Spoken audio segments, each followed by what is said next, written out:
Muito bem. Então, bem-vindos, né? Bem-vindos ao retorno das nossas aulas.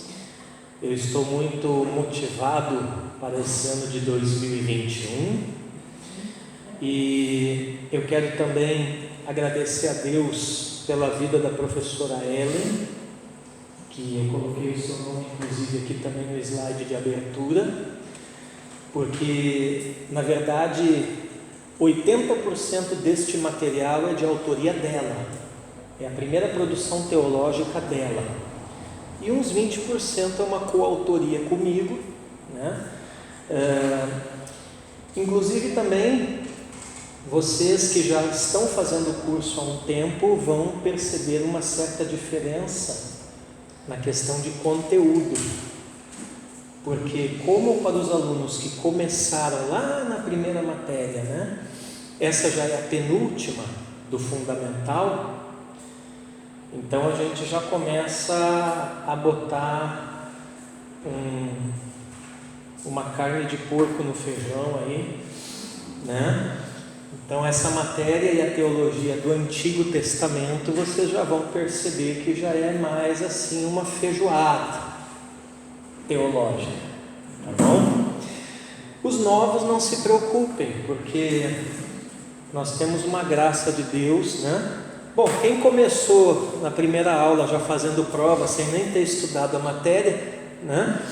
E ainda assim tirado uma nota boa, né? Então, se sem estudar a matéria fizeram prova e já, né, Monte Santo? Então, imagine com a matéria. 2 anos já, glória a Deus, né? Mas quanto vocês já cresceram, né? Quanto vocês já amadureceram, quanto vocês já se firmaram mais e mais na fé. Eu acredito que é só benefício para todos nós, né, irmãos? Para vocês e para mim. Claro que as próximas turmas que virão, a gente vai continuar mantendo esse prazo dos 2 anos, mas eu creio que eu vou conseguir daí acelerar um pouco, porque aí o material já está todo concluído, aí é só uma questão de atualização, uma correção aqui, outra ali, né? Mas vocês são os pioneiros, e o pioneiro é assim mesmo, né? Ele vai lavrando no terreno pedregoso, mas vai abrindo caminho para outros, amém? Então a nossa matéria de hoje, queridos, é a teologia do Novo Testamento, tá? Eu sei que eu já falei alguma coisa lá em dezembro, mas obviamente vocês não estão mais lembrados disso, então eu vou começar do começo, né?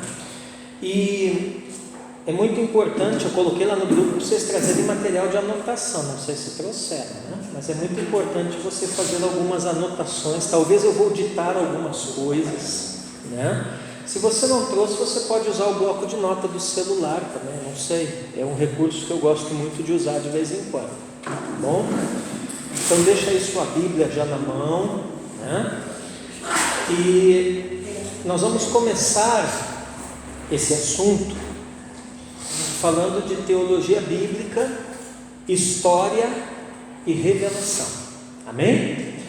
Vocês podem e devem fazer perguntas a qualquer momento, então se você tem alguma dúvida, né, me interrompa e nós vamos responder, tá? Se de repente for muito complexo para responder, a gente anota a pergunta e coloca no grupo depois ali o áudio com a resposta para todos participarem. Muito bem, é muito importante nós termos em mente, em todo o estudo teológico, os conceitos. Quando, pelo menos aqui na nossa escola, nós temos essa filosofia de ensino. Qual filosofia de ensino? Começar justamente do começo. Isso pode parecer muito óbvio, mas não é o que acontece em muitas escolas teológicas por aí. E por isso que muitas vezes a teologia acaba sendo rotulada de uma forma muito negativa, e muitas vezes as pessoas até acabam desanimando de estudar teologia, porque lhes parece algo muito complicado. Mas quando nós começamos da maneira correta, Então vai se formando uma mentalidade teológica no aluno, e eu chamo, a gente chama isso de teologar. O que é o teologar? É quando você vai, à medida que vai estudando a teologia, você vai formando uma mentalidade baseada, fundamentada em conceitos bíblicos, é óbvio, bíblicos teológicos. E aí você começa a tudo que você ouve, a tudo que você vê com relação à fé, você começa a filtrar essas coisas e a avaliar essas coisas a partir destes conceitos. Então isso é o teologar. E quando o aluno começa a teologar, aí então a gente, como professor, começa a perceber que ele está começando a amadurecer teologicamente. Então é o caso da maioria de vocês e dos novos que daqui a pouco vão começar a perceber isso, E o mais legal disso é que isso acontece sem você se dar conta. Você não pensa assim, o fulano está pregando, e aí você já começa a pensar se ele levou em consideração o contexto histórico, o contexto geográfico e tal, mas automaticamente vai chegar um momento que você, como estudante de teologia, vai filtrar, o que você ouve, o que você lê, o que você fala, o que você vê com relação à fé, a partir desses princípios, E isso não é ruim, isso é bom, porque aí você não compra gato por lebre, e também você, não fala bobagem para os outros, Então, a primeira coisa que nós temos que entender, amados, nessa matéria, é o que é a teologia bíblica, ramo da teologia cristã que enquadra os livros bíblicos em seu contexto histórico. De maneira que os alunos que começaram lá na primeira matéria, vocês lembram qual foi a primeira matéria? Introdução à Bíblia. Lembra, irmão de Santi? O que a gente estudou em introdução à Bíblia, As línguas originais, o conceito de canonicidade, a formação do cânon, teorias de inspiração, de revelação, de iluminação. Lembram disso? Então, a Mara ainda vai passar por essa matéria, Mara? É uma matéria fascinante, eu adoro mencionar essa matéria, E aí depois o que a gente estudou? A gente estudou o Pentateuco, os 5 livros da lei. E depois o que a gente estudou? Os livros históricos. E depois os livros poéticos. E depois os livros proféticos. E aí eu mandei vocês fazerem um trabalho, lembram? Do período interbíblico, o espaço ali de 400 anos de intervalo entre o Antigo e o Novo Testamento. E foi um desafio para muitos, eu me lembro, E depois o que nós estudamos? Os evangelhos, os 4 evangelhos, a questão dos sinóticos, os 3 sinóticos do Evangelho de João, e depois Atos dos Apóstolos e Cristianismo Primitivo, e depois Epístolas Paulinas, Epístolas Gerais e Panorama do Apocalipse. Todas essas matérias que eu mencionei aqui, vocês estudaram apenas teologia bíblica. Vocês não estudaram teologia sistemática, vocês não estudaram teologia dogmática, vocês não estudaram teologia prática, e não estudaram teologia filosófica. Então nós temos o que? Nós temos as teologias, ok? Porque toda a religião tem a sua teologia, sim ou não? Não é só o cristianismo, Os budistas têm a teologia budista, os hinduístas têm a teologia hinduísta, Agora, dentro das teologias existe a teologia cristã. Dentro da teologia cristã existe a teologia protestante ou reformada, que é a mesma coisa, E aí dentro da teologia reformada, existe teologia renovada, teologia pentecostal, teologia neopentecostal, e por aí vai, Eu não quero, é apenas para dar uma visão para vocês da coisa, porque a coisa é muito mais ampla do que a gente pensa, E aí o que acontece? nós temos a teologia bíblica, que é simplesmente estudar os livros no contexto histórico. E não é o que a gente fez até aqui? Autoria, data, características do período que o livro foi escrito, estrutura do livro, mensagem principal. Vocês lembram?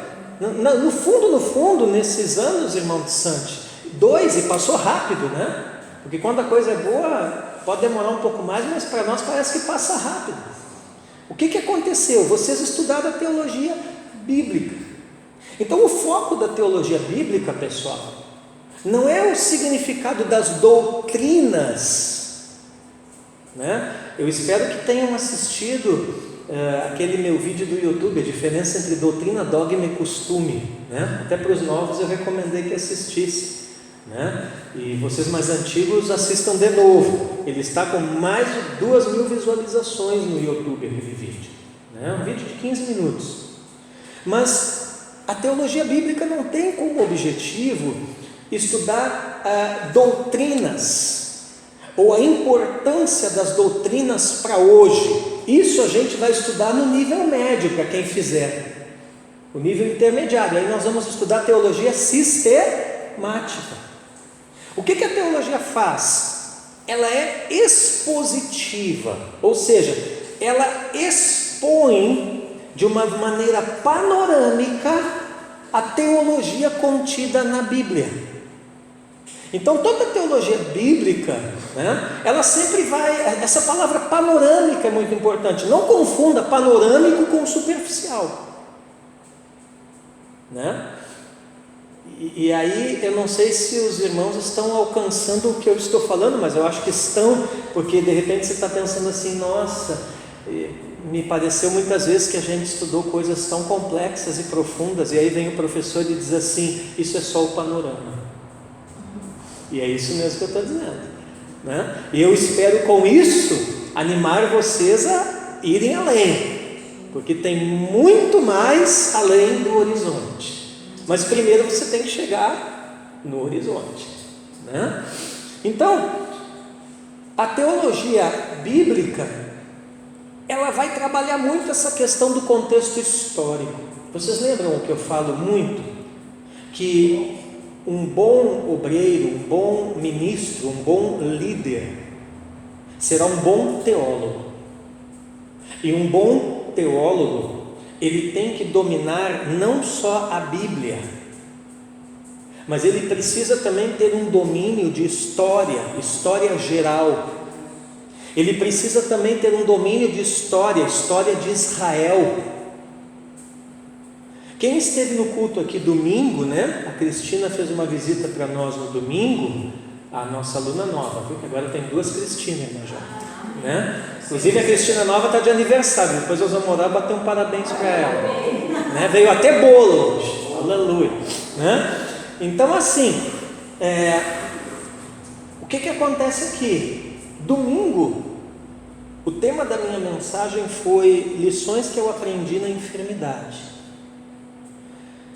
e eu ministrei a mensagem utilizando obviamente a Bíblia, porque ela é o nosso livro texto, é a nossa regra de fé e prática, né? Mas também utilizando um clássico da literatura grega que eu estou lendo, que é a Ilíada de Homero. Depois o Esas me falou lá em casa, pai, como é que você fez isso? Eu disse, não sei, não fui eu que fiz, né? Foi o Espírito que me direcionou. Então nós temos que ir abrindo devagarinho nossa mente para novos contextos, irmãos. Amém? Nós não podemos ficar dentro de uma caixinha apenas com, vamos abrir aspas, coisa de crente. Claro que você não vai se envolver com coisas do mundo, não é isso que eu estou falando, no sentido de coisas pecaminosas desse mundo. Mas tem muita coisa boa na literatura, que não é literatura teológica, evangélica, por exemplo, cristã, mas que muitas vezes ali, nas entrelinhas, você vê princípios bíblicos. Então, de tudo nós podemos tirar alguma lição. Qual foi o texto que eu mencionei aqui domingo ao pregar para os irmãos, né? Aquele texto que está na própria Bíblia, que fala assim: para examinar tudo, e ali tudo é tudo mesmo, e reter o que é bom, o que não é bom você joga no lixo. Então nós precisamos dessa compreensão do contexto histórico dos livros da Bíblia, aprender a enxergar esses livros como literatura também. Eles são inspirados pelo Espírito Santo, isso ninguém discute, né? Mas eles seguem uma estrutura literária, eles têm um gênero literário.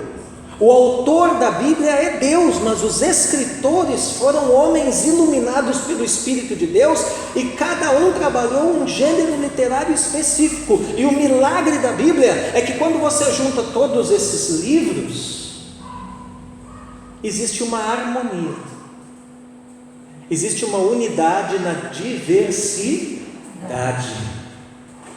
Amém? Então, o propósito da Bíblia, gente, é contar a história de Deus. Inclusive tem até de um escritor luterano, né? Que é a Bíblia romanceada, chamado O Livro de Deus. Eu já trouxe aqui, mostrei para vocês, né? E eu achei que ele foi muito feliz, é o Walter Wangerin, o nome do autor, né?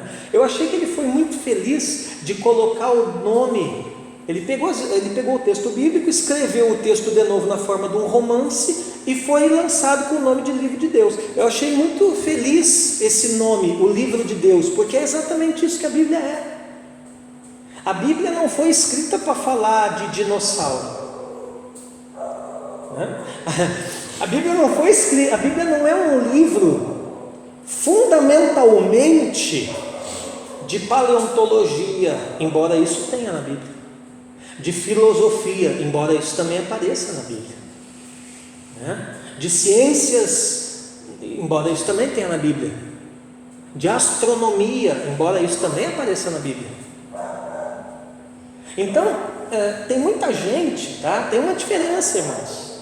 Estudar a palavra de Deus para conhecer a Deus, que é o tema da Bíblia, na pessoa e obra de Jesus, né? Iluminado pelo Espírito Santo, e ler a Bíblia para descobrir curiosidades. E existe muita confusão, né? Às vezes a gente vê uma coisa, tá? Não sou contra, mas é uma coisa assim que eu não faço há muitos anos, né? Às vezes a gente vê, por exemplo, gincana bíblica, né? Nada contra, mas de repente o irmãozinho que tira 10 na gincana bíblica, não quer dizer que ele é um teólogo, e muito menos que ele é um pregador. Por quê? Porque se você ensinar para um papagaio falar um versículo, ele vai falar, ele vai repetir, e é um papagaio, entendeu? Bem-vindo. Então, queridos, nós precisamos perceber isso, que o propósito da Bíblia é contar a história de Deus, os atos de Deus na história. Existe uma história de Deus, e existem os atos de Deus na história, que nós chamamos na teologia, anotem, vão anotando.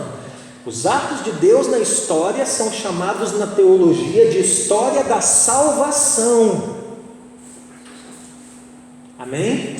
É Deus interferindo na história, buscando e salvando o que estava perdido. Os atos de Deus são chamados? Os atos de Deus na história são chamados história da salvação. Boa pergunta de prova, né? Como se chamam os atos de Deus na história? História da salvação, né? Então é aquilo que Deus tem feito, amados, que afeta a existência do ser humano. Amém? Nós temos que nos atentar a isso. E outra coisa, vamos relembrar mais um conceitozinho aqui, né?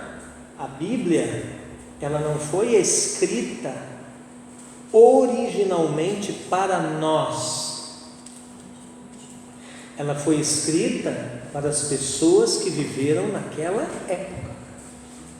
Nós também, porém nós somos destinatários secundários. secundários do texto. Nós não somos destinatários primários. Então, se nós queremos entender a mensagem bíblica primariamente, originalmente, nós temos que ler o texto e nos colocar no lugar das pessoas daquela época aos quais o texto foi originalmente dirigido.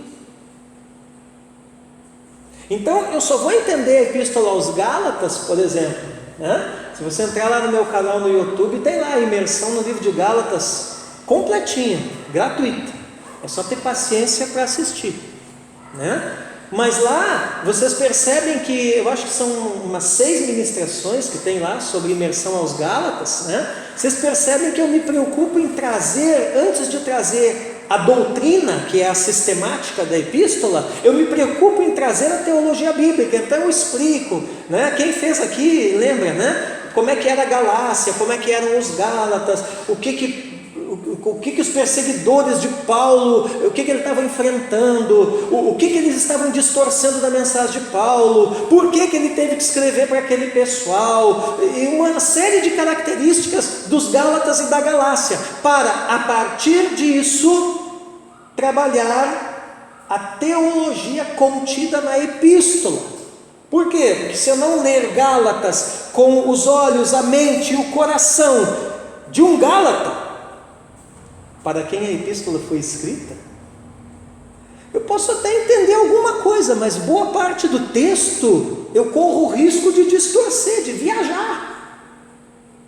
E é isso que muitas vezes nós vemos acontecer em muitos púlpitos. Claro que é muito mais fácil eu pegar, abrir a Bíblia e chegar num domingo, ou seja, que dia for, no púlpito, né? E ler lá e já pau, né? É muito mais complicado eu passar o domingo inteiro, como eu, por exemplo, faço isso há quase 30 anos, né? Dentro de um escritório estudando o que eu vou pregar à noite. Só que a tarefa da pregação, que é uma matéria que nós vamos ver no intermediário, no próximo nível, a hermenêutica, né? A tarefa da pregação pressupõe isso. Se você não está disposto a pagar o preço de estudar, né? Lembra aquele ditado que eu sempre falo: quem não está disposto para sentar e aprender, não tem autoridade para ficar em pé e ensinar. Então, mais do que um curso teológico, vocês estão adquirindo autoridade espiritual. E a autoridade não é para oprimir a vida do outro, não é para dizer, não, eu sei mais do que fulano, não. A autoridade é para edificar a igreja de Cristo, ser um modelo para os fiéis na fé, ajudar os irmãos, edificá-los. Para isso que serve a autoridade. E quanto mais você fizer isso, mais autoridade você obterá. Porque a autoridade não é algo que surge do dia para a noite na vida de alguém. A autoridade é algo que se conquista. E é uma conquista interior com Deus. Não é de palavra, é de atitude. Amém? Então hoje eu tenho autoridade para estar em pé e ensinar como professor de teologia. Por quê? Porque não só quando eu fiz os meus cursos teológicos, mas até hoje eu tenho a mentalidade de um aluno. Se você quer ser um bom professor, você nunca pode perder a mentalidade e o coração de um aluno. Então você sempre tem que estar disposto a sentar, a ouvir, a aprender, a estudar, a meditar. Amém? Esse é o espírito da coisa. E aqui na nossa escola eu não estou preocupado apenas em transmitir conteúdo. Por isso também, irmão de Sante, que demora um pouco mais. Mas eu estou preocupado em transmitir aos irmãos o espírito da coisa. Amém, irmãos? Amém. Bom, então, a partir dessa preocupação, né, da teologia bíblica com a autorrevelação de Deus, nas Escrituras, né? Deus se auto-revela. Quem revela a Deus? Ora, ninguém vai revelar a Deus. Deus revela-se a si. A Amada já lembrou de uma coisa, né? Não tem como esquecer, né? Que a Amada uma vez fez um curso com um cidadão que bateu o pé com eles lá, falando que ele explicava Deus. Eu explicar Deus isso. Aí você vai dizer, mas então o louvor lá que diz que ninguém explica Deus é verdade? É verdade, irmãos. Sinto muito lhe dizer, mas eu não pretendo explicar Deus aqui na escola, não. A gente chega assim, até uma certa altura você chega, mas dali para lá, meu irmão, não tem como, né? Então, Até aqui você pode explicar, daqui para cá. A Bíblia diz assim, que as coisas reveladas pertencem a nós e aos nossos filhos, mas as encobertas ao Senhor. Então vou lhe dar um exemplo dentro da teologia, quer ver? Pega um cara desse e manda ele explicar de uma forma que não reste dúvida a doutrina cristã da Trindade. Eu quero ver ele explicar. Não existe nenhum teólogo até hoje que consiga explicar completamente a doutrina cristã, por exemplo, da Trindade. Embora a gente creia na Trindade, a Trindade exista, a Trindade é bíblica, né? Vocês vão ver lá em teologia sistemática quando chegar nessa parte, né? Mas vocês vão perceber que vai chegar num ponto que talvez você vai me fazer uma pergunta e a resposta para ti vai ser, irmão, não sei. Porque aí eu não vou me aventurar em águas onde grandes teólogos como Santo Agostinho não se aventuraram. Não sou louco nem nada, né? Então quem explica Deus? Só Deus explica Deus, se auto-revelando nas Escrituras. Escreva isso. Só Deus explica Deus, se auto-revelando nas Escrituras, irmãos. Amém? Só Deus explica Deus, se auto-revelando nas Escrituras. Agora, isso não quer dizer, Fábio, que nós não vamos estudar. Só Deus explica Deus, se auto-revelando nas Escrituras. Irmão de Sante tinha me pedido para falar, e se tem mais alguém também que queira fazer uma pergunta, uma observação, depois do irmão pode se manifestar aí. Pastor, eu fiquei curioso naquele dia que o senhor comentou no padrão do Apocalipse, que Jesus pegou o selo, O livro selado. da mão do Pai. Mas quem era o Pai? 02, ele pegou da mão dele. Sim. Coisa incrível. É. Ele pode ser 2, pode ser 3. Sim. Impressionante. Pegou da própria mão. Sim.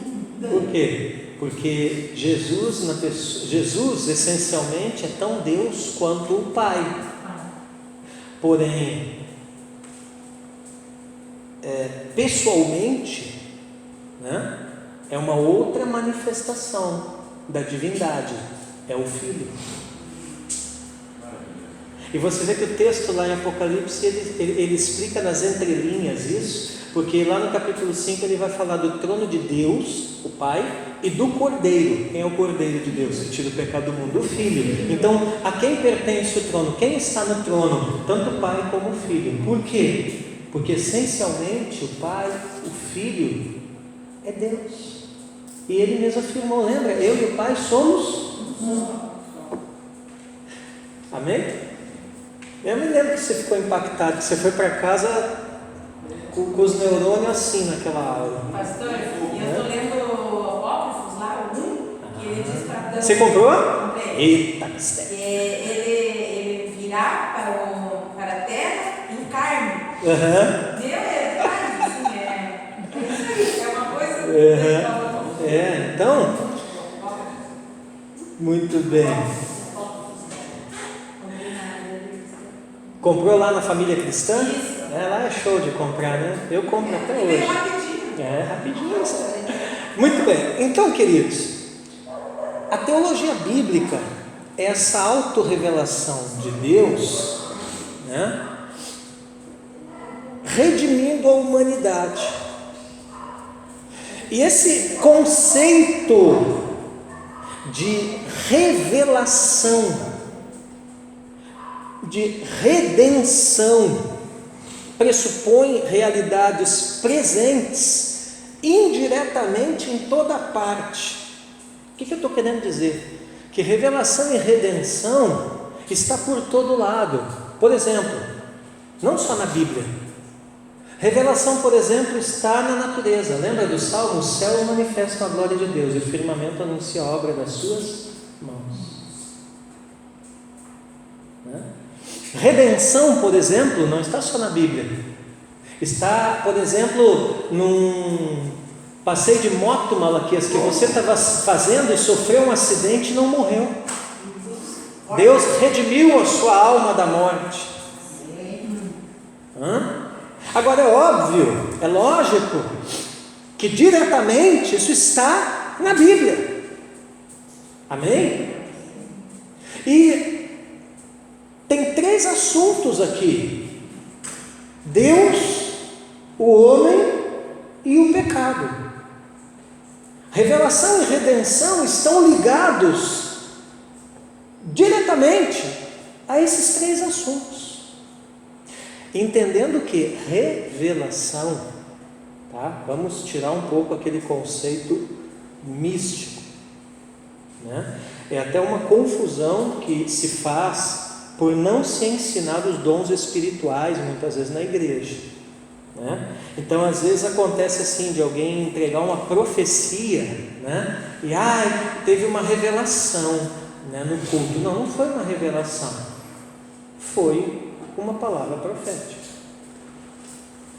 A Beriana falou algo da vida da irmã Joias que só ela e Deus sabiam. Foi uma revelação. Não foi uma revelação, foi uma palavra de conhecimento. A Cristina viu naquele homem que entrou na porta um espírito maligno e expulsou o demônio, o homem foi liberto. Foi uma revelação. Não foi uma palavra de revelação, foi uma palavra de discernimento de espíritos. Então o termo revelação, às vezes ele é muito amplo, e quando a igreja não é ensinada nisso, né? Nós vamos ver lá na matéria de pneumatologia isso, né? Os dons e os frutos do Espírito. Mas quando a igreja não é ensinada nisso, tudo acaba englobado debaixo desse guarda-chuva revelação, que é uma palavra bíblica, é uma expressão teológica, mas por revelação, teologicamente, nós entendemos o seguinte: as Escrituras Sagradas revelando a história da salvação ao homem. Isso é revelação.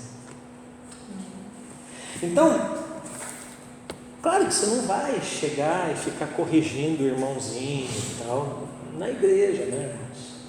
É muito importante a gente entender isso, tá? Tem coisas que a gente aprende aqui no curso teológico, em sala de aula, que não são coisas para você ficar falando na igreja, né? Principalmente para aqueles irmãos que não têm uma formação teológica, porque aí em vez de edificar e trazer paz, você vai trazer polêmica, né? Então muito cuidado com isso, né? Meu professor falou lá que isso aí não é, meu irmão, se o irmão está firme na fé e chama lá de revelação, amém, né? Deixa, né? É melhor ele falar que uma coisa é revelação e de repente não é, né? Do que ele está por aí no mundo falando bobagem. Então a gente tem que ter esse cuidado, né? Agora, nós que temos a formação teológica, não vamos fazer esse tipo de coisa. Por exemplo, alguém ministra uma mensagem, irmão de Sante, vem um dia aqui pregar num domingo, amém? Ele ficou quieto. Vem aqui um dia pregar num domingo, né? Eu convido ele, eu posso convidar qualquer um, né? Vem um dia aqui pregar no domingo, ou o Fábio, vem um dia aqui pregar no domingo, né? E eles pregam um sermão maravilhoso, Nossa, aí eu chego lá na porta e digo assim para Mara: que grande revelação. Isso foi uma revelação. Por quê? Porque é justamente esse o significado exato do termo revelação, né? É as Escrituras revelando Deus na história da salvação para cada um que nele crê. Amém. Então, outra coisa, irmão, não queira fazer o que a Bíblia não faz. Quantas vezes nós já entramos em furadas, em debates, até em discussões, porque a gente quis fazer o que a Bíblia não faz, dizer o que a Bíblia não diz, né? Então a própria Bíblia, né, não se preocupa em provar ou discutir filosoficamente a existência de Deus. Na Bíblia, Deus é um fato, ponto. Você vê que a Bíblia desenvolve toda a narrativa a partir do fato de que Deus é e existe, ponto. Então Deus é esse ser autoexistente, pessoal, poderoso, criador do mundo, dos homens e que se preocupa com a humanidade. Você viu ali que eu coloquei: Deus é um ser autoexistente. Aquela perguntinha que talvez o seu filho já te fez: quem criou Deus? Os meus já me fizeram essa pergunta. E aí, meu irmão, você está na parede. Porque assim, se você for falar que algo ou alguém criou Deus, então Deus não será Deus, porque quem o criou será Deus. É o princípio original, que tem a primazia. Então o que você vai responder? Meu filho, ninguém criou Deus, Deus é autocriado. Talvez ele não entenda muito bem ali, mas à medida que crescer um pouquinho vai começar a entender. Deus é autogerado, Deus é autoexistente. A maior criação, e essa você tem que anotar, a maior criação de Deus não foi o universo, foi Ele mesmo. Você já parou para pensar nisso? A maior criação de Deus é Ele mesmo. E aí você vê que nele mesmo, dele mesmo, começam a sair todas as coisas.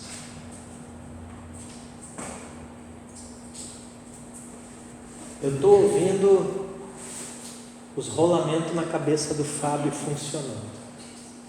Você nunca tinha parado para pensar desse jeito assim.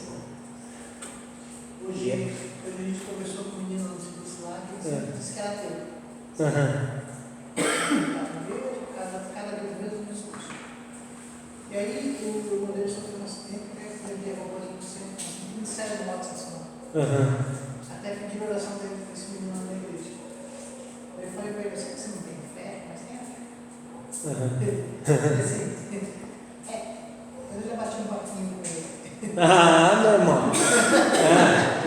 O cara é ateu até a hora que ele vê a morte de perto, né? Aí eu falei assim: se você vai ter um papinho com ele, melhor que o teu irmão ele vai fazer. Se o teu irmão se for bom, eu falei para ele: se for bom, que o teu irmão vive, ele vai pensar. Sim, claro. Irmãos,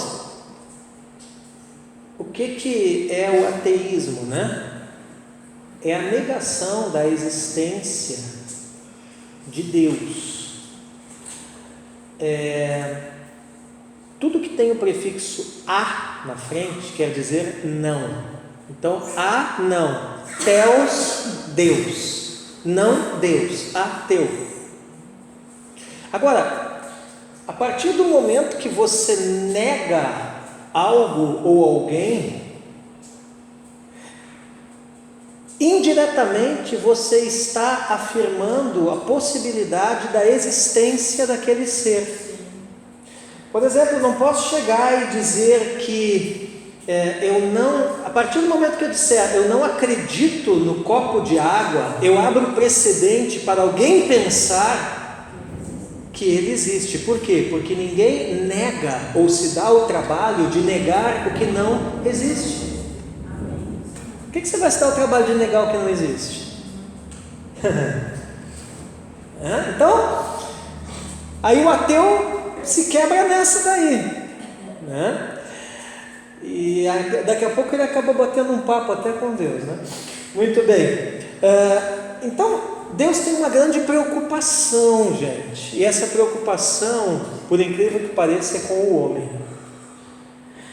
Esse estado de separação entre o homem e Deus. Como é que chama a separação entre o homem e Deus? Pecado, né? Qual é a consequência da separação entre o homem e Deus? E essa separação ela acontece em todas as esferas, né? Em todas as dimensões. É a morte. Como que o pecado, qual é o sintoma do pecado? O pecado é a doença da alma do homem. Toda doença se manifesta por sintomas, né? Qual é o sintoma? Rebelião. E essa rebelião, esse sintoma do pecado não afeta individualmente o homem, mas coletivamente. Agora preste atenção nisso, a nível natural, biológico, né? Antes de pecar, lá em Gênesis capítulo 13, eles não morriam. Agora, a partir do momento que eles pecam, você percebe, né? Tá certo, um lá viveu 900 e poucos anos, mas aí você vai olhando a genealogia, e é para isso que as genealogias na Bíblia existem. Tem gente que não gosta de ler genealogia, acha que é bobagem e tal, mas você pode aprender muitas e preciosas informações com as genealogias da Bíblia, basta ter paciência e saber onde procurar, né? E aí você vai perceber o quê? Que lá nas genealogias, né? Daqui a pouco um vive 900 e pouco, outro vive 800 e pouco, e vai baixando, até chegar no nível lá do salmista, onde ele diz assim, que o que um homem vive é 70 anos, e o que passar disso é lucro. Então, você percebe o quê? Que a diminuição da expectativa de vida na raça humana, né, ela é proporcional ao avanço do pecado. Por que aqueles mais próximos do que aconteceu lá no Jardim do Éden viviam mais? Porque o pecado na raça humana ainda não havia se desenvolvido totalmente. Eles estavam sim decaídos e corrompidos, mas não como hoje. Então, à medida que a decadência vai avançando e a corrupção vai tomando conta, a expectativa biológica de vida vai diminuindo. E o pecado também afeta o homem a nível histórico. Eu vou lhe dar um exemplo do jornal de hoje.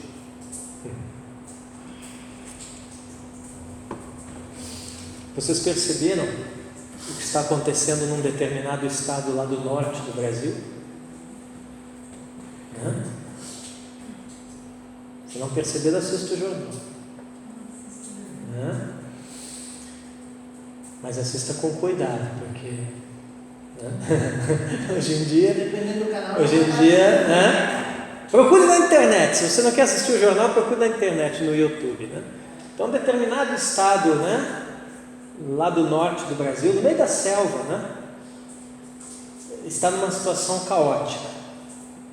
Agora, você observa o procedimento, né, que muitas autoridades e a população desse estado teve com relação a restrições sanitárias e coisas assim.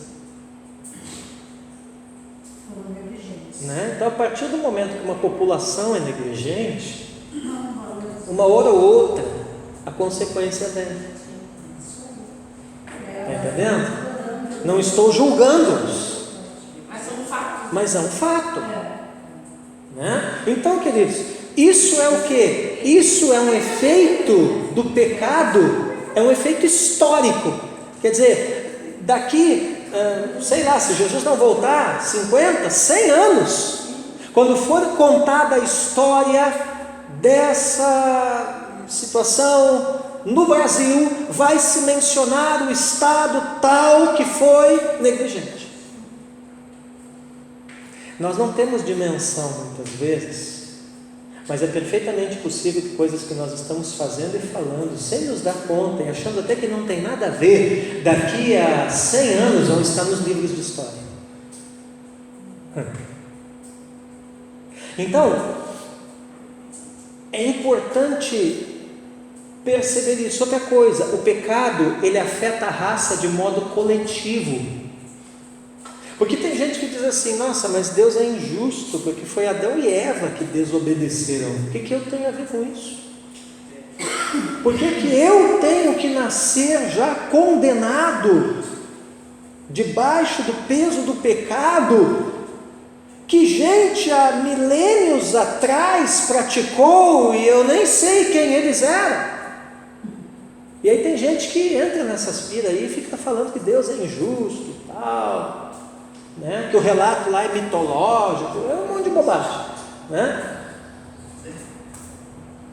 Mas pense um pouco, de repente tem coisas na sua saúde que o seu tataravô, que você nem conheceu, geneticamente te passou. Todo mundo sabe isso. Então o pecado, ele funciona como um mecanismo de genética espiritual. Eu não preciso conhecer os antepassados, eu preciso apenas ser da mesma espécie humana. Porque como eles eram as matrizes, e se a primícia for santa, o resto da massa é, da mesma forma, se a primícia for corrompida, o resto da massa será. Se a matriz, meu irmão, sair errado, toda a linha de produção sai errada. Não é assim quando as montadoras chamam o pessoal que comprou carro para fazer recall? Agora, com o pecado não tem recall não, meu irmão. O que Jesus faz? Sucateia tudo mesmo. E aquela sucata, que é o homem no estado pecaminoso, trazer à existência um novo homem. Novo é novo, não é o velho remendado. Nova criatura, uma nova espécie de humanos. O que é o cristão? Ele é uma nova espécie humana sobre a terra. Uau! Talvez biologicamente você não nota a diferença. Um dia vai notar, porque vamos ter corpo glorificado.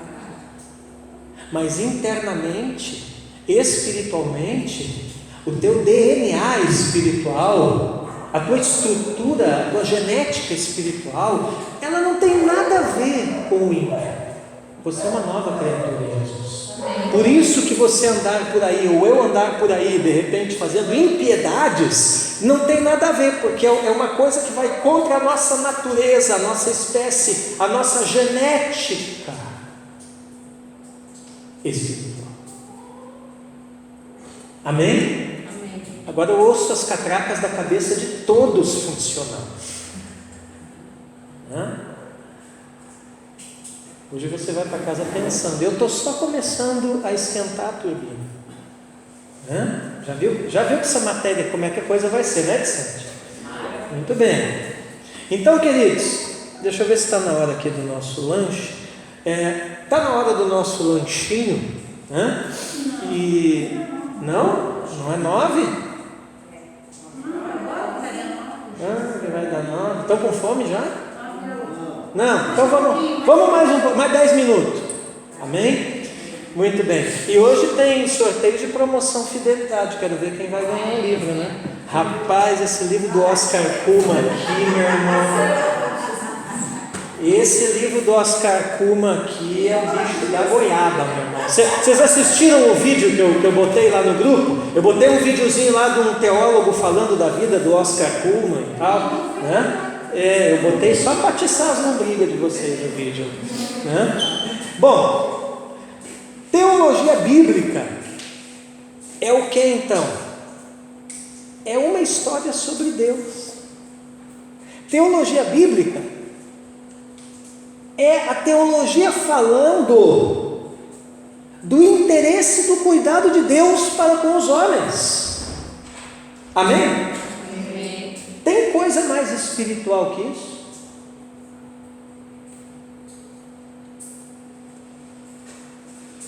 Ora, se a teologia bíblica é Deus falando do seu interesse e cuidado para com a raça humana, não tem nada mais espiritual que isso, de maneira que você começa a perceber a grande bobagem de alguém que vai te dizer que a teologia vai te matar espiritualmente. Meu irmão, vou fazer que nem o apóstolo Paulo. Sede meus imitadores, como eu sou de Cristo.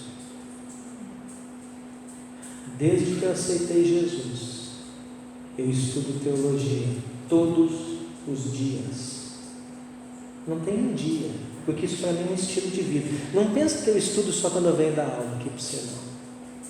Quem vive comigo sabe. É um estilo de vida.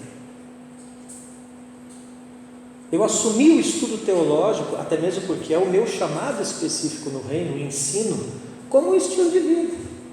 Como é que eu vou ter ministério de ensino se o meu estilo de vida não é estudar? Uai, coisa mais boba, né? Então assim, e quanto mais eu estudo a teologia, mais crente eu fico, meu irmão. Mais eu quero orar, mais eu amo a Bíblia, mas eu percebo o quanto eu sou falho e preciso do Espírito Santo, irmão, para conduzir a igreja, para tratar com os irmãos. Então a teologia bíblica, gente, ela trata da iniciativa de Deus, entendeu, Osmaria? Deus tomou a iniciativa de buscar e salvar você, a mim, a todos nós. Né? Deus desencadeou uma série de atos na história.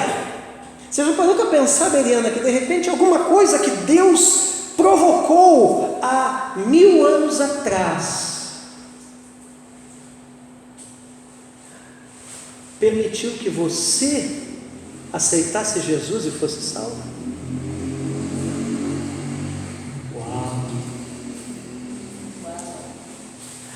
Vou lhe dar um exemplo. Nós comemoramos tempos atrás, 500 anos da Reforma Protestante. 2017 agora, né? A Reforma Protestante foi 1517 com Lutero, né? Nem você nem Lutero imaginariam. Mas uma coisa que aconteceu 17, 18, 19, 20, 21, há 504 anos atrás, foi desencadeada, provocada, causada na história, que foi a Reforma Protestante, por Deus, para que você, distante, aceitasse Jesus e fosse salvo. Então, qual é o conceito, Malaquias, que eu estou trazendo aqui? É o Deus da história, é o Deus que se move na história, Fábio, que entra na história, Cristina. O Deus dos fatos históricos. A história também é de Deus, meu irmão. Amém? Deixa eu mostrar um livro para vocês, mas esse aqui é assim, ó. Esse aqui eu vou dizer assim, já é para quem está Os que estão terminando o fundamental já conseguem começar a ler esse tipo de livro aqui. Eu estou lendo do Albert Schweitzer, A Busca do Jesus Histórico. Vocês lembram que eu falei que eu queria dar um curso sobre o Jesus histórico, né? Esse aqui é um dos materiais que eu estou estudando. E eu vou dar esse curso, só que é claro, quando eu der o curso, vai ser aberto a todos, aí eu vou mastigar isso aqui numa linguagem bem acessível que qualquer um possa entender. Agora, do jeito que está aqui, já é uma carne mais dura, né? Mas esse cara aqui, ele já é falecido, o Schweitzer, ele foi um grande pesquisador, ele era missionário, ele era médico, ele tinha 3 doutorados em teologia, medicina e música, né? E ele é uma das autoridades na pesquisa do Jesus histórico. Ei, você que gosta de assistir no YouTube, escreve aí, programa, você vai pesquisar no YouTube assim, ó, programa Roda Viva, o Jesus histórico. Sabe aquele programa Roda Viva? Eles fizeram, já faz anos, é um Roda Viva antigo, não é desses agora. Eles convidaram aquele teólogo e filósofo que é o Cortella, Mário Sérgio Cortella, e fizeram uma entrevista sobre o Jesus histórico com ele. Assista que vale a pena, você não vai perder o seu tempo. Então eu estou lendo agora, comprei na Família Cristã, né? A Busca do Jesus Histórico, do Schweitzer. Irmão, eu não sei vocês, mas eu me empolgo com esses negócios. Sabe, porque aí você vê, entende? Você vê como Deus é amoroso. O bolo da Cristina chegou. Só da Cristina. Só da Cristina. Se ela decidir, ela divide com nós. Mas assim, ó, você vê daí como Deus é amoroso, como Deus é tremendo, como Deus se move, irmãos. Você vê aquilo que o apóstolo Paulo diz, né? Quando Paulo, né? Parece assim que dá um negócio em Paulo, não sei se você tem essa impressão quando você está lendo esse texto, mas parece assim que dá um negócio em Paulo e ele diz assim: ó, profundidade das riquezas, da sabedoria, do conhecimento de Deus, quão insondáveis os seus caminhos, quão inescrutáveis. Inescrutável é aquilo que você não pode chegar no fundo, né? O seu conhecimento, quem conheceu a mente do Senhor, aí ele termina dizendo assim: mas nós, a igreja, temos a mente de Cristo.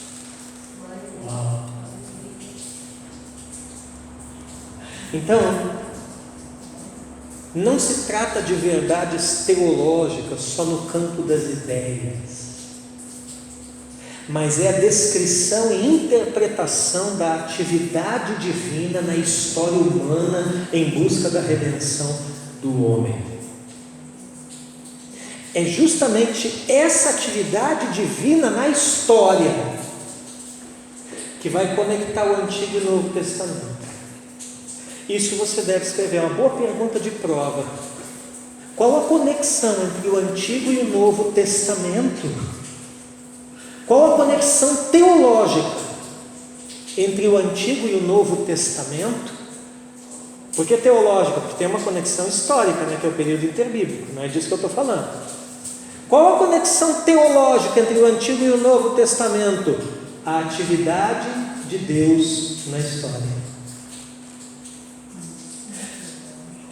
A conexão teológica entre o Antigo e o Novo Testamento é a atividade de Deus na história. Amém? Amém. A revelação se dá, gente, por atos e palavras históricos. Se move. Você tem que entender isso, meu irmão. Ei, a revelação, ela é viva. Ela não é um livro. O livro chamado Bíblia é o registro desta revelação. A revelação é viva, ela é uma pessoa, e a revelação tem nome: Jesus Cristo. Então a revelação é Deus na pessoa de Cristo, na pessoa do Espírito Santo, em Cristo, movendo na história. Isso foi tudo registrado também no livro para nós, no sentido de um encontro pessoal. Toda a história tem como auge o encontro pessoal do homem com Deus. Professor, só uma pergunta aí, um pouco atrás, o texto de Paulo,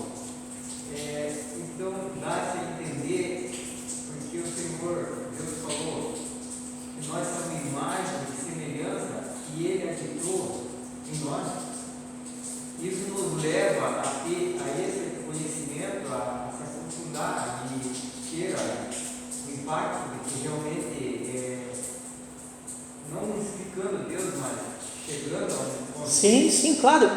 Veja bem, Ele é a nossa fonte, né? Então qual é a nossa tendência? É o retorno à origem, né? É o retorno à origem. O que o pecado desencadeou na vida do ser humano? O pecado desencadeou crises, né? E quando alguém está em crise, vou lhe dar um exemplo. Eu gosto muito de assistir filme de guerra. O filme de guerra que eu mais assisto é O Resgate do Soldado Ryan. A pastora já decorou o filme. Se você não viu, meu irmão, você tem que ver esse filme. Você já viu? Sem mentira nenhuma, mas acho que ele já assistiu umas 200, 300 vezes. Ei, mas para não perder o exemplo, ele vai entender o que eu vou dizer. Lá no início do filme do soldado do resgate, do soldado lá, Ryan, né, o resgate do soldado Ryan, lá no início do filme, eles estão invadindo aquela praia, né? E aí voa a perna, voa braço, a tudo quanto é lado, né? E tem uma cena de um cara que é atingido por um estilhaço de morteiro, e o cara está deitado assim com as entranhas tudo para fora. Assista que você vai ver essa cena. E o cara está ali deitado, e o cara grita assim: mãe, mãe, mãe. O que eu estou querendo dizer? Quando você tem uma crise, você sempre vai querer voltar à origem. Qual é a origem? Nossa, da onde a gente veio? Da nossa mãe. É verdade. Biologicamente falando, a gente veio da nossa mãe. Para quem você acha que eu mais telefonei quando eu fiquei doente esse mês que passou? Todo dia, às vezes 2, 3 vezes no dia. Para minha mãe. Na hora da crise, todo mundo chama a mãe. O pecado desencadeou crises espirituais. Na hora da crise, todo mundo se volta para Deus. Entende? Então isso é próprio do ser humano, ainda que ele esteja sucateado pelo pecado, decaído espiritualmente, mas ele percebe as crises que ele vive. E essa percepção o leva a querer voltar à origem. E Deus sabe disso, e Deus aproveita isso como a porta de entrada por onde o Evangelho, né, por onde o Espírito Santo introduz o Evangelho no coração para gerar a nova criatura em Cristo Jesus. Amém. É aí que você diz. Isso, é aí que você muda. Amém? Amém. Entendeu? Então, só terminar esse slide aqui, ó. O propósito de toda revelação, em última análise, é ver a face de Deus. Se você, meu irmão, não estudar teologia para ver a face de Deus, você está fazendo a coisa errada. Deus, por sua vez, não revela apenas informações sobre si, Ele revela a si. Boa teologia não revela só as doutrinas sobre Deus, ela revela o Deus das doutrinas. E isso tudo temperado, misturado por meio de eventos históricos. Amém? Então nós vamos continuar falando de revelação. É importante entender. Melhor assim. É importante entender que revelação vai muito mais além, então, como eu falei anteriormente, do registro escrito. Claro que a Bíblia é a revelação escrita de Deus, mas o conceito de revelação está além do registro. Isso aqui, ó, gente, é fundamental na teologia. e até também uma outra boa questão de prova, né?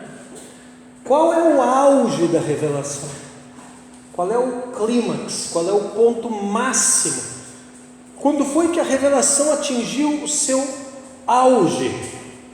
Na encarnação, morte, ressurreição, assunção, que é a subida ao céu, né? E na vinda de Jesus Cristo. Amém? Amém. Então o auge da revelação é Jesus. Em outras palavras, Jesus é o cara. Né? A revelação não é um livro, mas sim uma pessoa da qual o livro testifica. Vocês lembram uma aula que eu falei assim? Que se a vida cristã fosse parecida com aquelas fábulas. Já viu aquelas fábulas, contos de fadas, né? Que a carruagem transforma numa abóbora, né? Essas coisas assim, né? Se a vida cristã fosse uma coisa parecida com isso, claro que não é, mas se fosse, e você pegasse a sua Bíblia assim e jogasse no chão para ela se transformar em alguma coisa, quem apareceria na sua frente é Jesus ressuscitado. Porque a revelação não é o livro, mas a pessoa da qual o livro fala. Mas eu posso fazer uma pergunta? Deve. É sobre o pecado. Assim, como você falou que nossos pecados já vêm da manhã, mas os pecados que nós fazemos hoje, bem dizer, todo dia eu faço o mesmo pecado. Para Deus ele se chama como? Bom, a Escritura diz assim, que o ideal é não pecarmos, mas se pecarmos temos um advogado no céu, que é Jesus. Em Jesus, nós temos o perdão total do pecado, a nível, como é que eu vou usar a expressão para você? A nível jurídico. Legalmente, juridicamente, todo o seu pecado foi esquecido, perdoado e esquecido por Deus. Dali para frente, você tem todas as condições dadas por Deus para não pecar. Porém, você ainda habita num corpo corruptível. Corruptível significa o quê? Sujeito à pecaminosidade. Você ainda habita num meio que é este mundo, né? E Jesus mesmo disse que não vai tirar do mundo, né? Mas vai livrar do mal. Foi isso que ele orou ao Pai por nós, né? É um meio hostil a você. Então, há a possibilidade, num momento ou outro da sua caminhada cristã, de você pecar. Claro que isso não deve ser um estilo de vida ou um hábito. O próprio versículo diz, o ideal é não pecarmos. Mas assim, o mesmo pecado todo dia. A reincidência, bom, aí é outra história. Você pede perdão, pega. Sim, aí o que acontece? Como é que você vai resolver isso? Você vai resolver isso, né? Isso daí na verdade é a falta do fruto do Espírito. Você vai resolver isso buscando em Deus, né? Pelas práticas devocionais, pela oração, pelo jejum, pela leitura da palavra, pela meditação, pelo discipulado, né? Você vai buscar em Deus forças e vai buscar em Deus que o fruto do Espírito seja gerado dentro de você. Entende? E o fruto do Espírito gerado em você que vai quebrar esse padrão. Tá? Isso são padrões, né? Eu coloquei o pecado como sendo uma doença, certo? Agora, doenças todas são, mas todas as doenças são iguais? Não, elas são diferentes em intensidade. Então, o pecado afeta áreas diferentes, com intensidade diferente. E existem determinados padrões pecaminosos que facilmente serão rompidos e vencidos, e outros que você vai ter mais dificuldade. E talvez até leve boa parte da sua vida, mas em Cristo você tem sim todas as condições de rompê-lo e vencê-lo. Entendendo também o quê? Que à medida que você vai amadurecendo, né, você vai conseguindo lidar melhor com determinadas coisas. Por exemplo, uma criança que faz coisas erradas, ela não tem muita noção de algumas coisas que faça, né? Ou até não consegue resistir muito àquilo, mas tem coisas erradas que uma criança pequena faz que já é inadmissível de um adulto fazer. Então existem muitos fatores que precisam ser levados em consideração. Agora, nunca esse entendimento deve servir para justificar padrões pecaminosos, porque pecado é pecado. Entende? E são padrões que é o desafio de cada um em Deus rompê-los. Eu arriscaria até dizer que isso é aquela tal de tomar a sua cruz e seguir, que Jesus fala. De maneira que o seu maior problema não é com o diabo. Porque o diabo, meus irmãos, se você parar para pensar, não é difícil. A Bíblia diz: sujeitai-vos, pois, a Deus, resistir ao diabo, ele fugirá de vós. Então o diabo, se você sujeitar-se a Deus, você expulsa, ele tem que sair. Agora, quando é você mesmo, como é que você expulsa a si próprio? Como é que você sai de si próprio? Não tem como. Não, é que eu tinha aprendido assim, que quando você peca assim, a mesma coisa, ele se chama pecado voluntário. Por isso que eu perguntei. Tá. É uma visão teológica, eu já ouvi isso. É uma visão teológica. Tá? Agora, eu não acredito que... Eu não gosto muito dessa palavra voluntário. Por quê? Porque eu não acredito assim que o próprio fato de você não se sentir bem após ter cometido um pecado aí nesses padrões já indica que havia algo em você que não queria cometê-lo. Então o negócio não é tão voluntário assim como você pensa. Entende? Agora, em nenhum momento se justifica. É o desafio de cada um. Por isso que a Bíblia diz também lá no texto da ceia, lembra? Examine-se o homem a si mesmo. O teu maior problema não é com o diabo, é com você mesmo. O teu maior desafio é mudar a você mesmo com os recursos que Deus dá, Espírito Santo, Palavra, e a pessoa com quem você mais tem que botar o nariz é na sua própria vida, não é na vida do outro. É na minha própria vida. Por quê? Porque o desafio sou eu mudar, né? Lembra o que a Bíblia diz, né? Às vezes a gente enxerga o pedaço de lenha no olho do outro e não enxerga o cisco no nosso, né? Às vezes, né? Lembra quando Jesus olha com um dos seus discípulos e diz: se eu quero que este permaneça, o que tu tens com isso? Mas quanto a ti, vem e segue-me. Né? Lembra quando Jesus fala assim para eles que os samaritanos não querem recebê-lo na sua aldeia? E aí eles cheios de religiosidade, né? Porque o perigo está na religiosidade.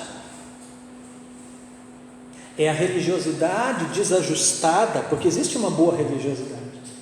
Mas a religiosidade desajustada, quando é que a religiosidade se torna desajustada? quando ela se dissocia da realidade. Aí eu paro de me enxergar e fico só querendo enxergar a vida dos outros, né? Eu paro de ver a situação real e eu fico imaginando coisas da vida dos outros. Então, quando a religiosidade se dissocia da realidade, ela se torna doentia. E aí eu entro na onda lá dos filhos do trovão, né? Os discípulos lá de Jesus, que falaram: não, manda fogo nessa cidade, mata essa cambada de samaritano e tal. Onde é que já se viu não quererem receber o Senhor? No primeiro momento parecia muito santo essa atitude, né? E eu fico imaginando o que eles acharam que Jesus ia falar, né? De repente eles pensaram: vai bater nas nossas costas, isso é isso mesmo, estão aprendendo bem, né? Jesus se virou, olhou para eles e apontou e disse: vocês não sabem de que espírito vocês são. Em outras palavras, o que está falando em vocês aí não é o meu espírito, não, é uma coisa ruim. Por quê? Aí Jesus diz assim, que o Filho do Homem veio buscar e salvar o que se havia perdido. Inclusive os samaritanos, que vocês estão querendo fazer churrasco com eles, queimar eles, matar eles. Quem é o Espírito que quer matar, roubar e destruir? Não é o Espírito Santo. Então, irmãos, você está aí me olhando com essa cara, porque você está pensando exatamente o que eu estou pensando. Se a igreja aprendesse só isso, já era mais que meio caminho andado. Cada um cuidar da sua vida, cada um desafiado a mudar a si próprio, cada um determinado a vencer a si próprio. Seu inimigo que você tem que vencer não é o seu irmão, é você mesmo. O meu pior inimigo, sou eu mesmo, nas minhas tendências de querer. Entende? Nesse negócio aí, em coisas reincidentes. E não adianta a gente vestir a capa de religiosidade, né? Não, isso aí acontece com Malaquias, comigo não. Não, meu irmão, todos nós temos. Somos sujeitos. Todos nós temos a área em que somos mais sujeitos, como diz o pastor. E muitas vezes erramos, pecamos, caímos, mas a vitória da vida cristã está em você reconhecer e se levantar novamente e determinar-se a vencer e abandonar e seguir com Cristo. Ainda bem, né, que Cristo é o Deus da esperança, né? Se não fosse assim, que seria de Pedro que o negou, né? Se não fosse assim, que seria de Tomé que duvidou. Então, irmãos, que Jesus maravilhoso é esse nosso. Bom, então, 1 Timóteo 3,16, vamos ler juntos ali, dá para ver no slide ali?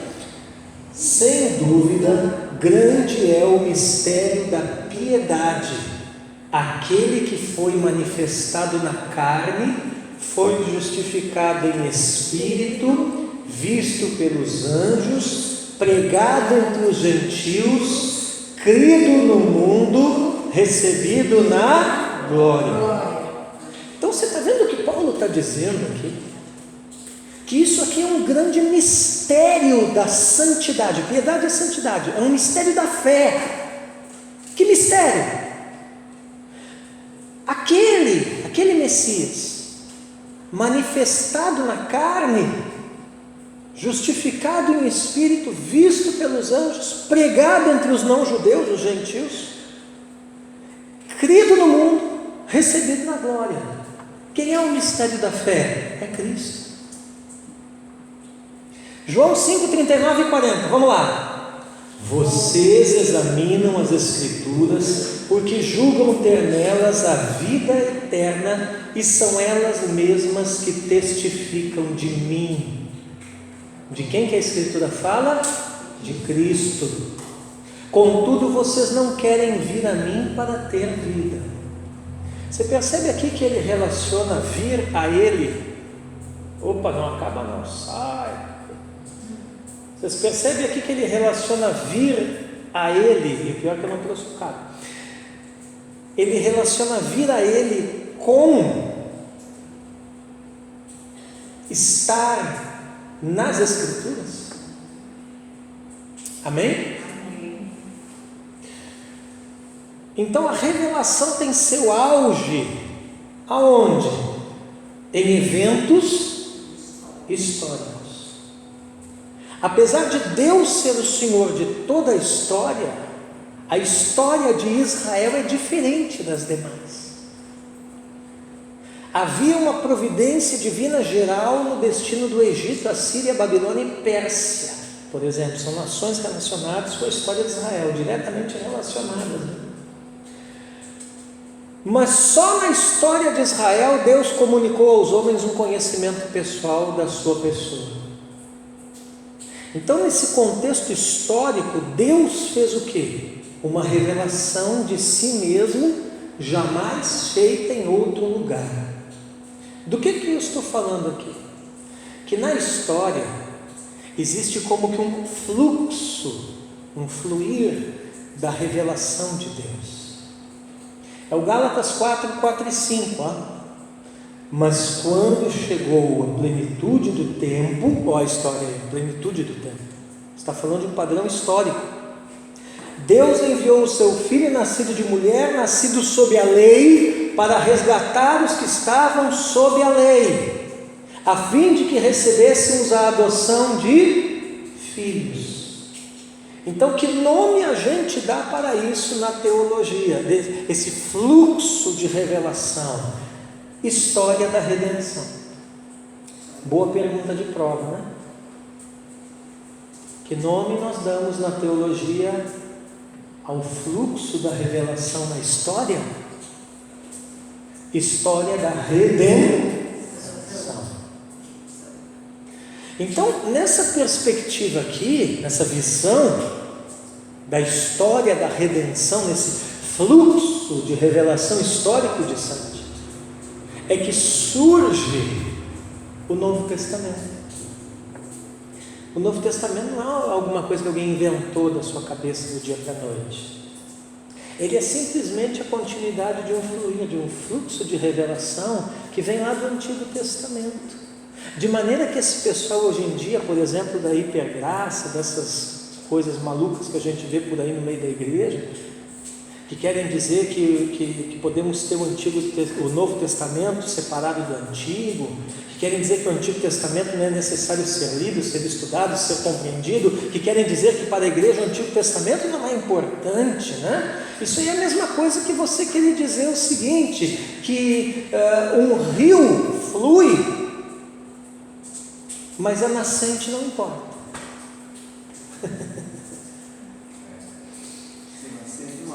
Sem nascente não há rio. De maneira que, e um rio é o mesmo rio, tanto na nascente, como no lugar onde ele deságua. Sim ou não? Sim. Que tamanho tem o rio São Francisco na nascente? Que tamanho tem o rio Amazonas na nascente? Que tamanho tem o rio Amazonas quando ele deságua? Ou São Francisco? Assim é o fluxo de revelação de Deus. Começa uma nascente pequenininha, aonde? Lá em Adão e Eva, quando no capítulo 3, Deus chega e diz assim, que o fruto do ventre da mulher esmagará a cabeça da serpente e ela lhe ferirá o calcanhar. Ali é o primeiro anúncio do Evangelho. Quem é o primeiro evangelista de toda a história? O próprio Deus. Ali é a nascente do fluxo de revelação. E aonde deságua? Então você está entendendo? O Novo Testamento, apesar de serem menos livros, né? Mas em termos teológicos, doutrinários, ele tem a largura de um rio Amazonas. Ele tem a profundidade de um São Francisco. Ele tem uma fauna uma flora, uma fauna espirituais, doutrinárias, tremenda.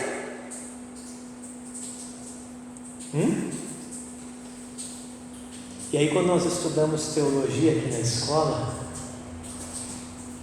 é a mesma coisa que você fazer um mergulho em um desses rios.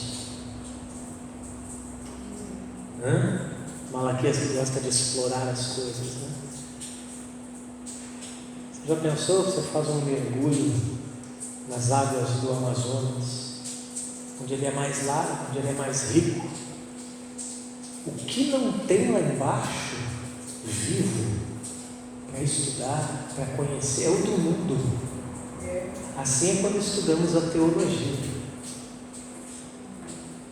Existe uma fauna e uma flora espiritual riquíssima, e é o Novo Testamento. E essa matéria são os primeiros mergulhos. Amém? Amém. Essa matéria aqui, entendeu? Assim como você não ensina alguém a mergulhar dentro d'água, quando alguém vai fazer o curso de mergulho, aonde ele aprende primeiro? Ele aprende a teoria, ele aprende no seco. O surf é a mesma coisa, né? Aí depois que ele aprendeu a teoria, aprendeu a usar os equipamentos, aí ele é levado pelo instrutor aos primeiros mergulhos. Essa matéria é os primeiros mergulhos. Aí lá no intermediário, aí já vão começar a mergulhar sozinhos. E lá no avançado, quem chega lá, espero que todos tenham, em nome de Jesus, aí já vão começar a levar e ensinar outros a mergulharem. Aleluia. Deu para entender que eu amo a coisa, né? Eu não leciono teologia só para lecionar. Eu leciono porque eu amo. Amo Deus, amo teologia, amo a igreja e amo os irmãos. Então a essência, já terminando aqui, que a minha bateria está indo para o fim. A essência da proclamação cristã é a recitação dos atos históricos de Deus. O que é a pregação? Depois nós vamos ver o termo aqui, que é o querigma, um termo teológico. É a proclamação dos atos históricos de Deus. Qual foi a primeira pregação da igreja primitiva? Sabe o que os nossos irmãos pregavam? Eles contavam o testemunho deles, quem eles eram, o que Jesus fez na vida deles e como eles estavam agora. Tem gente que diz, não sei pregar. A melhor pregação é você contar o seu testemunho, porque a igreja originalmente sempre fez isso. E quando você está contando o seu testemunho, você está recitando o quê? O que Deus fez na tua história. Você está recitando os atos históricos de Deus. E isso é a proclamação do Evangelho. Então, nós temos, claro, outros meios. Nós temos as confissões de fé, que na teologia a gente chama de credos. E aí tem um exemplo aqui mais antigo de um credo do Novo Testamento. Aonde que surgem os credos? Surge na Bíblia. 1 Coríntios 15, 3 e 4. Ali é um credo, é uma confissão de fé. Vamos lá. Antes de tudo entreguei a vocês o que também recebi, que Cristo morreu pelos nossos pecados segundo as Escrituras, e que foi sepultado e ressuscitou ao terceiro dia segundo as Escrituras. 1 Coríntios 15, 3 e 4. De que escrituras Paulo está falando aqui? De que escrituras Paulo está falando aqui? Que Cristo, tudo segundo as Escrituras. Paulo está escrevendo o Novo Testamento. Então, de que escritura ele está falando? Do Antigo Testamento. Então, aonde que Cristo está? No Novo Testamento? Não, meu irmão, já está lá no Antigo Testamento há muito tempo. E você percebe que o agir de Deus, a própria encarnação de Deus na pessoa do Filho é segundo as Escrituras. Meu irmão, Deus não faz nada que não seja segundo as Escrituras. Deus é bíblico. Então, por que a igreja pensa às vezes que pode fazer alguma coisa que não seja segundo as Escrituras? Deus é bíblico e a igreja só é a igreja de Deus quando ela também é bíblica. Então, qual é o nosso desafio? Como indivíduo, já falei, né? Já foi. Como indivíduo, já falei. Seu desafio como indivíduo, e o meu também, né, é cuidar da nossa própria vida, do nosso nariz, lutar contra as nossas tendências pecaminosas e vencê-las. Mas coletivamente, qual é o nosso desafio como corpo, como igreja? Sermos uma igreja bíblica, segundo as Escrituras. Meu irmão,